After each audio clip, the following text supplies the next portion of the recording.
कहानी की शुरुआत में हम एक बुजुर्ग कपल को देखते हैं जो इस वक्त एक पार्टी में जा रहे थे। रास्ते में उनका हर एक बात पे झगड़ा हो रहा था। जो भी टॉपिक उनके दिमाग में आता उस पर बहस छिड़ जाती। उनका ध्यान एक बार के लिए इतना भटक गया कि एक दूसरी गाड़ी से वो टकराने ही वाले थे। जब वो अपने बेटे के घर पहुंचे, लैरी ने जोआन के हाथ में लगी हुई बैंडेज को उसकी शर्ट से छुपा दिया और उसे याद दिलाया कि आज तुम्हें पूरे परिवार को कैंसर के बारे में बताना है। जोआन ने कहा कि मुझे बस एक दिन और चाहिए, क्योंकि वो आज की पार्टी को खराब नहीं करना चाहती थी। परिवार ने उनका बहुत प्यार से स्वागत किया। उनकी शादी को 65 साल हो चुके थे। उन्होंने जोआन को बताया कि बेसमेंट में उसकी पुरानी फोटोज का एक डब्बा मिला है। उनमें से एक फोटो जोआन की पहली शादी की है, जो कि लूक नाम के एक आदमी के साथ थी जो युद्ध में मारा गया। इसी बीच लैरी के गले में अचानक से कुछ अटक गया। उसे सांस लेने में दिक्कत होने लगी। वो जमीन पर गिर गया। कुछ सेकंडों बाद ही लैरी की अचानक से आंख खुली। वो चौंक कर एक ट्रेन में उठा। जब ट्रेन स्टेशन पर रुकी तो लैरी ने देखा कि बहुत सारे लोग हॉस्पिटल के कपड़े पहने हुए हैं। वो उनके पीछे चला और जल्दी ही जंक्शन में पहुंच गया।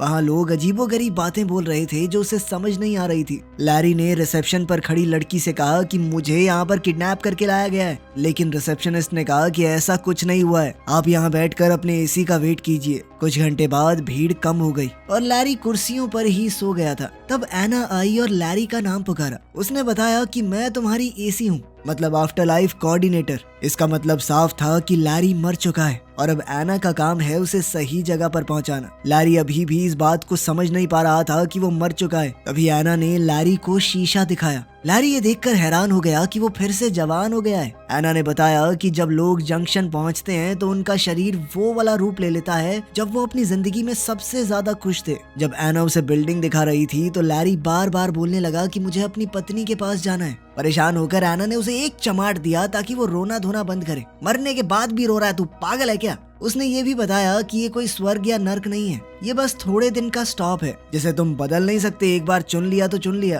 तभी एक अलार्म बजा और लैरी ने देखा कि सिक्योरिटी एक आदमी को पकड़ रही है। एना ने लैरी से कहा कि ये लाल दरवाजे से भाग कर आया होगा, तुम कभी ऐसा मत करना, ठीक है? फिर एना उसे टेम्परेरी रूम में ले गई और उसे अलग अलग धर्मों के हिसाब से आगे की दुनिया दिखाई। लैरी को इस कमरे में 7 दिन तक रहने को मिलेगा, जब तक वो अपनी आगे की जिंदगी को चुन नहीं लेता।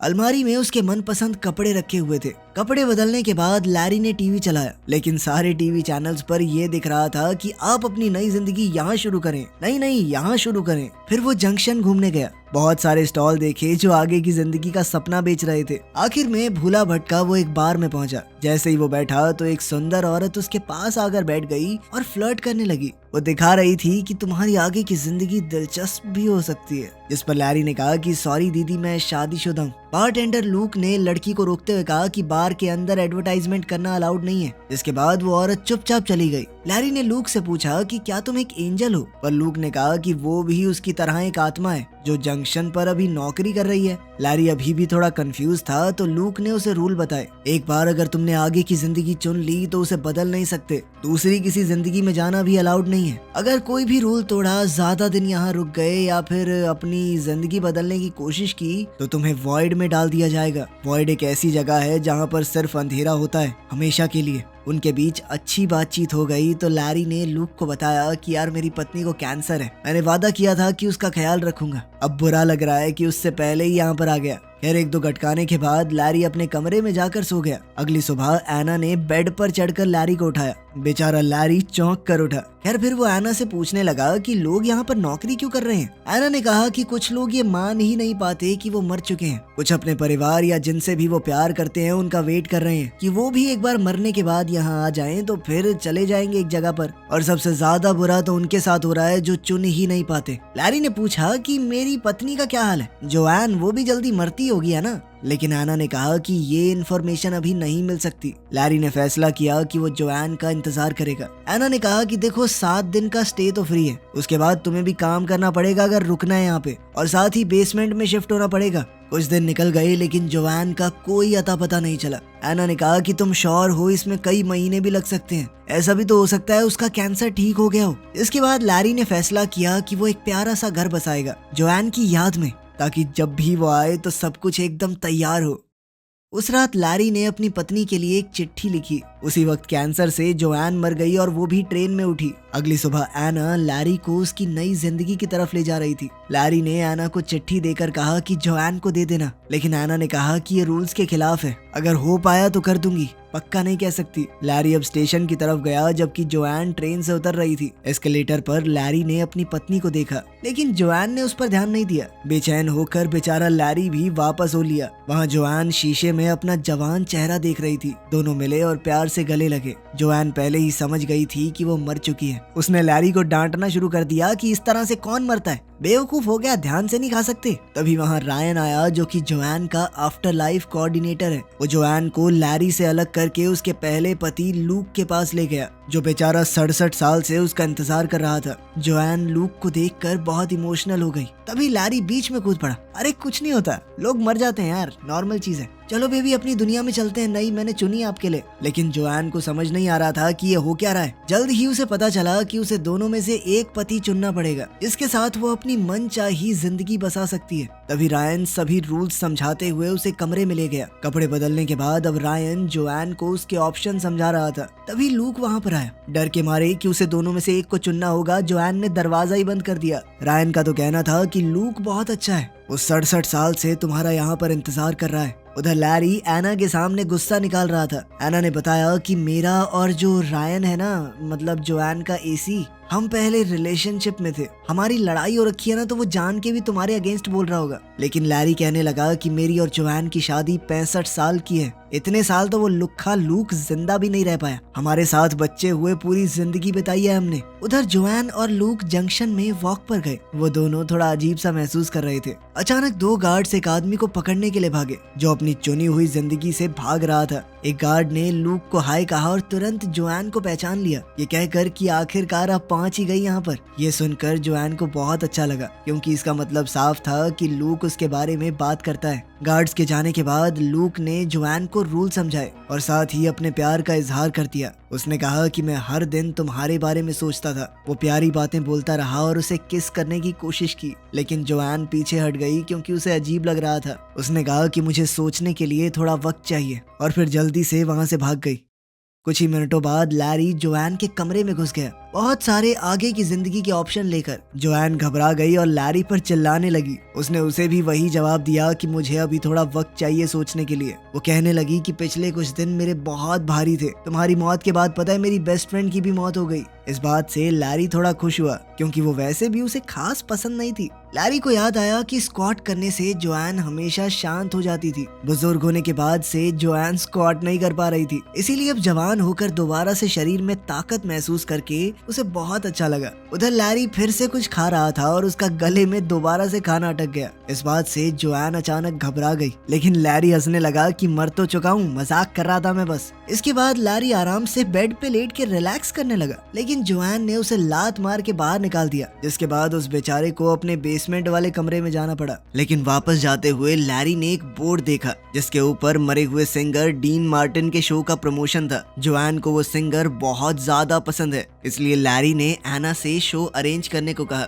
जब लैरी अपने नए रूम में पहुंचा तो ये देखकर चौंक गया कि कितना छोटा कमरा दिया है उसे। अगली सुबह लैरी जोआन को वेटिंग एरिया में ले गया। वहाँ एना उस सिंगर को गाने के लिए ले आई और खुद पियानो बजा रही थी, लेकिन वो आदमी अजीबोगरीब बर्ताव करने लगा, सीढ़ियों से भी गिर गया। तब उन्हें समझ आया कि ये कोई असली डीन मार्टिन नहीं है, कोई बहरूपिया है, मरने के बाद भी नकल कर रहा है, कितना गंदा आदमी है ये। लूक तुरंत उसके पास आया, उसे खींचकर अपने साथ ले गया और एक मुक्का दे मारा। फिर रायन की मदद से लूक ने जोआन को फूल देने की कोशिश की, लेकिन लैरी ने फिर से बीच में बोलना शुरू कर दिया, ये चीटिंग है, फूल फाल कैसे दे रहा तू, मैं दे रहा हूँ कोई गिफ्ट। दोनों आदमी फिर से झगड़ा करने लगे और अब जोआन को बहुत ज्यादा गुस्सा आ रहा था, तो उसने चिल्लाकर दोनों को चुप करवा दिया। इसके बाद जोआन एना और रायन को अपने कमरे में ले गई और उन दोनों पर काफी देर तक अपना गुस्सा निकाला। फिर उसने चिढ़कर कहा कि कोई तो रास्ता निकालो, ऐसे कैसे फैसला लूं मैं। कोऑर्डिनेटर्स ने रूल तोड़ने के लिए एक लंबी फोन कॉल की। कुछ देर बाद जोआन अपने दोनों पतियों को रूम में ले आई। कोऑर्डिनेटर्स ने बताया कि तुम्हारा केस थोड़ा सा खास है,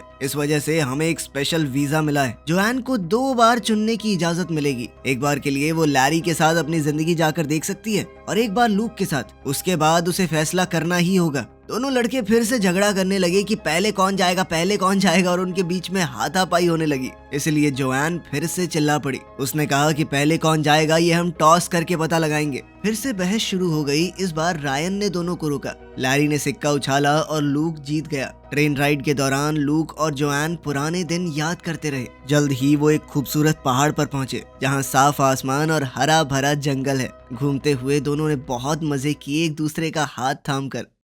शाम को रेस्टोरेंट में डिनर हुआ। जोआन बार बार अपने बच्चों और पोता पोतियों के बारे में बात कर रही थी, जिससे लूक थोड़ा अनकंफर्टेबल हो गया। लूक ने कहा कि मुझे बुरा नहीं लगा, बस ये सोचकर थोड़ा दुख होता है कि तुम्हें ये जिंदगी मैं नहीं दे पाया, पर उसे इस बात की खुशी है कि जोआन ने एक अच्छी जिंदगी जी। जोआन ने कहा कि मैंने कुछ वक्त तक तुम्हारा इंतजार किया था, पर फिर क्या करती, तुम चले गए थे। मरने के बाद कोई लौट कर थोड़ी आता है। फिर लूक जोआन को एक जगह पर ले गया जिसे आर्काइव्स कहते हैं। ये यहाँ पर हर चुनी हुई जिंदगी में होती है, जहाँ आत्माएं अपनी जिंदगी की यादें दोबारा देख सकती हैं। दोनों ने अपने रिश्ते के सारे जरूरी पल देखे। वो पहली मुलाकात, पहली बार एक दूसरे को चूमना, शादी का दिन और जंग पर जाने से पहले का वो आखिरी वादा। जोआन ने आखिरकार फिर से लूक को चूम लिया। उसने बताया कि मैं टूट गई थी तुम्हारे मरने के बाद। यादें आगे चलती रही और लूक ने देखा कि कैसे लैरी ने जोआन को प्रपोज किया। ये देखकर लूक गुस्से में बिल्डिंग से बाहर निकल गया। उसने कहा कि लैरी ने एक दुखी औरत की फीलिंग्स का फायदा उठाया है। मौका देखकर चौका मारा है उसने।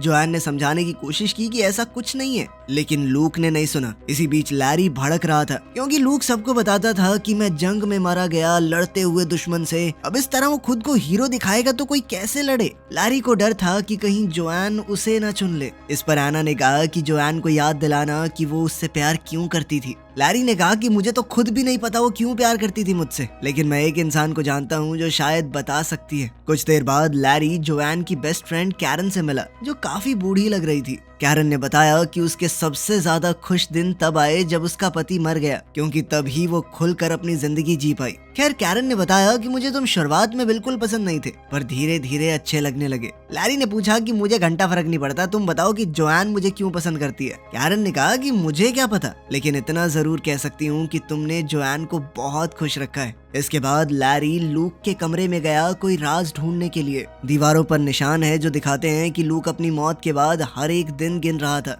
और अपनी किताब में वो जोआन की ड्राइंग्स बना रहा था। तभी लूक वहां आ गया और लैरी पर चिल्लाने लगा कि तूने जोआन के साथ गलत किया है। जब वो दुखी थी तो तूने मौके पर चौका मारा है। दोनों बेकार सी लड़ाई में उलझ गए। इसी धक्का मुक्की में लैरी का लेटर उसकी जेब से गिर गया। अब लूक कहने लगा कि जहाँ पर तुमने प्रपोज किया उस जगह को मैं और जोआन अपनी खास जगह मानते थे, तो सीधी सी बात है जोआन वहाँ पर मेरे जाने के बाद अकेला महसूस करेगी। तूने उसी चीज का फायदा उठा के पटा लिया उसे। अगले दिन लैरी जोआन को एक दूसरी जिंदगी दिखाने बीच पर ले गया। वो जिंदगी काफी पॉपुलर थी, तो बहुत सारे लोग थे वहाँ पर। वो दोनों बातें करने लगे और एक दूसरे को चूमने ही वाले थे कि तभी एक लड़के ने बॉल से लैरी को मार दिया और फिर मूड खराब करने के लिए कहने लगा, तुम्हें पता है मैं कैसे मरा। खैर, बाद में दोनों समुद्र में अपनी बोट लेकर गए। लैरी ने जोआन से माफी मांगी कि तुम्हारी मौत के वक्त मैं साथ नहीं था। साथ ही वो इस तरह की बातें मारने लगा कि हमारे बच्चे हमें साथ देखते तो कितने खुश होते। इस पर जोआन कहने लगी कि तुम मेरा दिमाग बदलने की कोशिश कर रहा है ना, चालाक कहीं के, बच्चों की बात किसको बता रहा है। और उनके बीच में फिर से झगड़ा हो गया।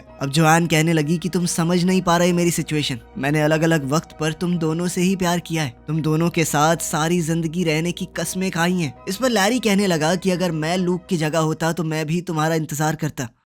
वापस आकर जोआन ने लैरी के साथ अपनी बीती यादें देखना चाहा, पर लैरी ने मना कर दिया। उसका कहना था कि यादों में इंसान खुद को खो सकता है। वो जोआन को इससे बचाना चाहता था। जोआन को लगा कि लैरी डर रहा है कि पता नहीं क्या निकल आएगा। खैर, दोनों किनारे पर बैठकर अपनी पहली डेट की बात करने लगे। लैरी ने कहा कि मैं बस तुम्हें हमेशा एक बेहतर जिंदगी देना चाहता था। उधर जंक्शन में लूक को लैरी का वो लेटर मिल गया। उधर जोआन और लैरी अपनी डेट से वापस आए, एक दूसरे को चूमा तो लैरी ने कहा कि मुझे फर्क नहीं पड़ता हम कहाँ पर जाते हैं, बस साथ होने चाहिए। तभी लूक ने लैरी का वो लेटर जोआन को दे दिया। ये पढ़कर जोआन को पता चला कि लैरी तो लगभग चला गया था, बस उसने जाते वक्त उसे देख लिया तो रुक गया। फिर उनके बीच एक और झगड़ा शुरू हो गया। जोआन ने लैरी को सेल्फिश कहकर पुकारा। इस पर लैरी ने कहा तो मैं भी तो तेरी सेकंड चॉइस था। और ये लुक्खा लूक, इसने भी बहुत सारी आत्माओं के साथ गुलू गुलू किए। इस पर लूक गुस्से में चिल्लाया कि 67 सालों में 2-4 आत्माओं के साथ गुलू गुलू कर ली तो क्या हुआ? इंतजार तो मैं जोआन का ही कर रहा था ना, आखिर आत्मा की भी कोई नीड्स होती हैं। अब दोनों कहने लगे कि एक बार चुन लो, बस हमें नहीं पता। लेकिन अभी जोआन को और वक्त चाहिए था,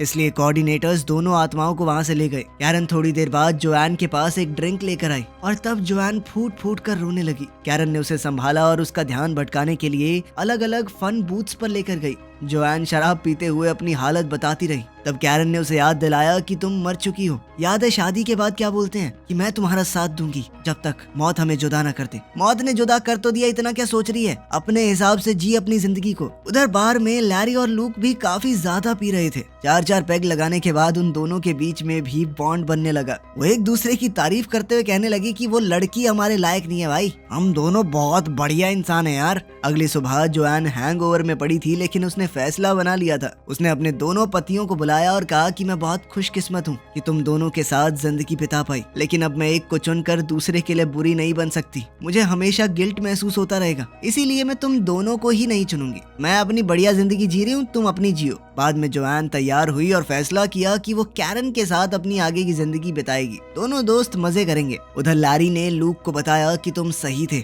मैंने उस जगह पर इसलिए प्रपोज किया था क्योंकि मैं तुम्हारी यादें जोआन के दिमाग से निकाल देना चाहता था। मर भी शायद इसलिए गया क्योंकि तुम्हारी शादी की पिक्चर देख ली थी। इस पर लूक ने भी जवाब दिया कि तूने जोआन के साथ जो जिंदगी जी है उससे मुझे भी बहुत जलन होती है। फिर लैरी को याद आया कि उन सब का शरीर वैसा दिखता है जैसे वो अपनी जिंदगी के सबसे खूबसूरत पलों में दिखते थे। लूक बिल्कुल वैसा दिखता है जब जोआन उससे शादी करने को मान गई थी। लैरी वैसा दिखता है जब जोआन उसके दूसरे बच्चे के साथ प्रेग्नेंट थी। ये सोचकर लैरी को अचानक से कुछ समझ आया। वो भागकर जोआन के पास गया। स्टेशन पर लैरी ने जोआन को ट्रेन में ढूंढ लिया और उससे कहा कि एक आखिरी बार बात करने के लिए नीचे आ जाओ। उसने कहा कि तुम्हारे बाल लंबे हैं, हमारी शादी के दौरान तुम्हारे बाल छोटे थे। इसका मतलब ये है कि तुम लूक के साथ जब थी तो वो तुम्हारी जिंदगी के सबसे खूबसूरत पल थे। तुम उसे चुनो ना, हमेशा खुश रहो। पहले तो जोआन ने मना किया, लेकिन लैरी ने कहा कि यही सही है। दोनों रोते हुए एक दूसरे से आखिरी बार गले लगे। कुछ समय बाद लूक और जोआन अपनी आगे की जिंदगी के लिए ट्रेन में जा रहे थे। लैरी जंक्शन में घूम रहा था क्योंकि वो नहीं जानता उसे कहाँ जाना है। तब उसने देखा कि एना और रायन वापस साथ आ गए और उसे उनके लिए खुशी हुई।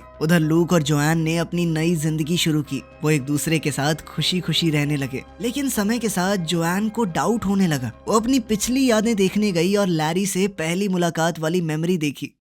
अगले कुछ दिनों तक लूक जोआन को अलग अलग एक्टिविटीज पर ले गया, लेकिन जोआन को कुछ भी अच्छा नहीं लग रहा था। हर रात वो आर्काइव्स में जाकर लैरी के साथ अपनी जिंदगी को देखती। क्लर्क ने कहा कि इतना ज्यादा यादों में रहना सही नहीं होता, आगे बढ़ना जरूरी है। एक रात लूक ने कहा कि कितनी परफेक्ट जिंदगी है ये, लेकिन जोआन के पास कोई जवाब नहीं था। अगली सुबह लूक फिर से किसी हाइक पर जाना चाहता था, लेकिन अब जोआन टूट गई। उसने कहा कि उसने लूक को चुनकर गलती की। इस पर लूक गुस्सा हो गया और चिल्लाने लगा। जोआन ने समझाया कि मैं तुम्हारे साथ सबसे ज्यादा खुश थी क्योंकि वो जवानी का प्यार था, ना घर के किराए की टेंशन, ना नौकरी की, ना बच्चों की। लेकिन प्यार सिर्फ अच्छे पल नहीं होते, उसमें अच्छी बुरी यादें सब होती हैं। उसने कहा कि तुम 67 साल पुरानी जोआन से प्यार करते हो, लेकिन मैं अब बदल चुकी हूँ। जोआन ने फैसला किया कि वो वापस जाने की कोशिश करेगी, चाहे पकड़ी ही क्यों ना जाए। वो रोते हुए बोली कि मैं तुमसे प्यार करती थी, लेकिन अब लैरी से करती हूँ। कुछ घंटे बाद जोआन भागने का प्लान बनाते हुए चाकू से दरवाजा खोलने की प्रैक्टिस कर रही थी। तब लूक वापस आया और कहा कि मैं तुम्हारी मदद करूंगा।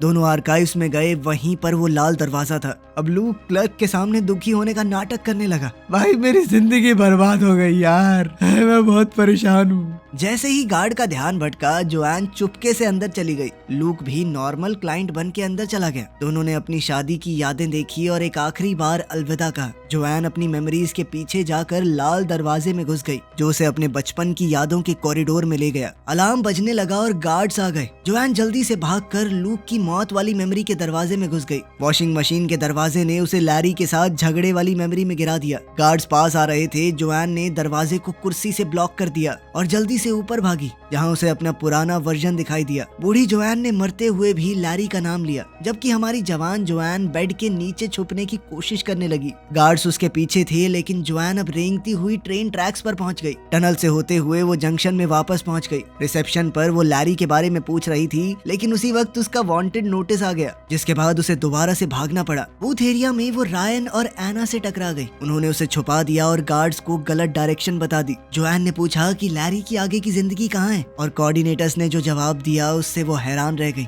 लैरी को तो जोएन के बिना कोई जिंदगी चाहिए ही नहीं थी। अब वो भागकर जल्दी से लैरी के पास पहुंची, जो बारटेंडर का काम कर रहा था। दोनों ने एक एक पैग लगाया, जिसके बाद जोएन ने लैरी से कहा कि तुम मेरे साथ चलो, लेकिन मैं पहले ही बता दूं कि मैं रूल तोड़कर यहाँ पर आई हूँ, मेरे साथ फंस सकते हो। लेकिन लैरी ने बिना सोचे समझे हाँ कह दिया। कुछ पलों बाद उन दोनों ने एक ऐसी जिंदगी चुनी जो बिल्कुल उनके शादी वाले घर जैसी है, जिस मोहल्ले में उन्होंने अपनी पूरी जिंदगी बिताई थी। वीडियो पसंद आई तो लाइक कर देना, चैनल को सब्सक्राइब कर लेना। मिलते हैं अगली वीडियो में।